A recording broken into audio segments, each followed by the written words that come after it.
अस्सलाम वालेकुम दोस्तों, आज हम आपको एक बहुत ही अहम ब्रेकिंग न्यूज़ से आगाह करते चले। महकमा मौसमियात की जानिब से पाकिस्तानियों के 5 शहरों में अलर्ट जारी कर दिया गया है। पाकिस्तान के लिए 3 दिन बहुत अहम करार दे दिए गए हैं। कौन से 3 दिन अहम आप लोगों को बताने जा रहे हैं, कंप्लीट गाइड करेंगे।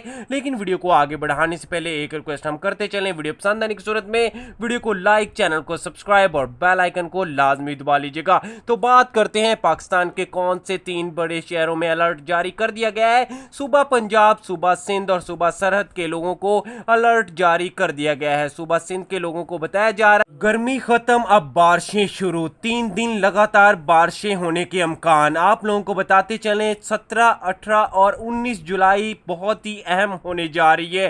3 दिन लगातार आंधी और बारिशें आने के अमकान नजर आ रहे हैं। इसलिए आप लोगों ने घरों से बाहर निकलने एहतियात करनी है और लंबा सफर नहीं करना है, क्योंकि आंधी आने के बहुत से अमकान नजर और बिजली गिरने के भी खतरात नजर आ रहे हैं।